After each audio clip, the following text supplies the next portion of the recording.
অনেকদিন তো আপনি আপনি করলাম, এবার তুমি করে বললে সেটা কি শুনতে খুব খারাপ লাগবে? আসলে আপনি বলতে আমি একেবারে ইজি ফিল করছি না। এতদিন জোর করে ভদ্রতা করে এসেছে, কিন্তু আমি আর পারবো না। আমি এখন থেকে আপনাকে তুমি করে বলবো। আহ,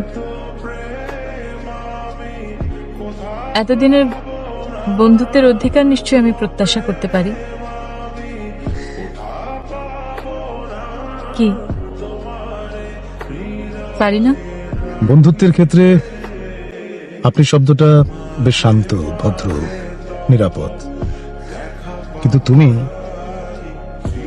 তুমি শব্দটা কিন্তু উগ্র, বেয়াড়া, ডিমান্ডিং।